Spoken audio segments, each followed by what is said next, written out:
శ్రీలంకతో 3 T20ల సిరీస్లో భాగంగా జరిగిన చివరి మ్యాచ్లో టీమిండియా కెప్టెన్ సూర్యకుమార్ యాదవ్ సంచలనం సృష్టించాడు.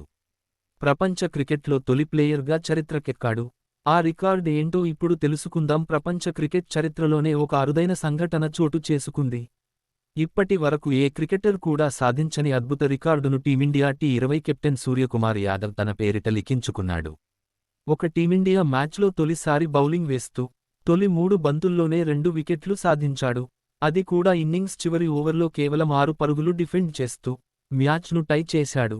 ఇవన్నీ కాకుండా ఒక కెప్టెన్ ఇన్నింగ్స్ చివరి ఓవర్ వేయడం, అది తన కెరీర్లోనే తొలి ఓవర్ కావడం ఇప్పటి వరకు క్రికెట్ చరిత్రలో జరగలేదు. ఈ అద్భుతాన్ని సూర్య మరింత అద్భుతంగా జీవితకాలం గుర్తుండిపోయేలా చేసుకున్నాడు. శ్రీలంకతో మంగళవారం పల్లెకలే వేదికగా జరిగిన చివరి T20 మ్యాచ్లో టీమిండియా సూపర్ ఓవర్లో గెలిచింది.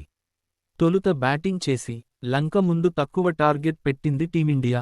ఆ టార్గెట్ను లంక బ్యాటర్లు నిదానంగా చేజ్ చేసుకుంటూ వెళ్లారు. ఆల్మోస్ట్ గెలుపు వాకింట్లోకి వచ్చిన తర్వాత భారత పార్ట్ టైం స్పిన్నర్లు చెలరేగిపోయారు. వాషింగ్టన్ సుందర్ ఒక్కడే రెగ్యులర్ బౌలర్.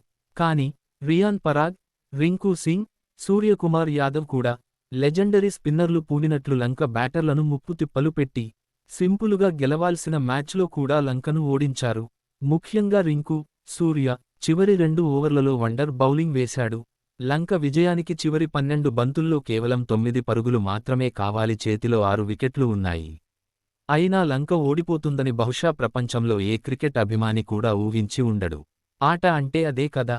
ఊహకు అందని విధంగా సాగుతుంది. 19వ ఓవర్ వేసిన రింకు సింగ్ కేవలం 3 పరుగులు మాత్రమే ఇచ్చి 2 వికెట్లు తీసుకున్నాడు.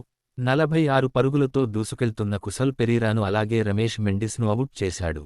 ఆ తర్వాత చివరి ఓవర్ వేసేందుకు వచ్చిన సూర్య సంచలనం సృష్టిస్తూ కేవలం 5 పరుగులు మాత్రమే ఇచ్చి 2 వికెట్లు తీసి మ్యాచ్ను సూపర్ ఓవర్కు తీసుకెళ్లాడు. సూపర్ ఓవర్లో ఇండియా ఈజీగా గెలిచింది. మరి ఈ మ్యాచ్లో సూర్య చివరి ఓవర్పై మీ అభిప్రాయాలను కామెంట్ల రూపంలో తెలియజేయండి.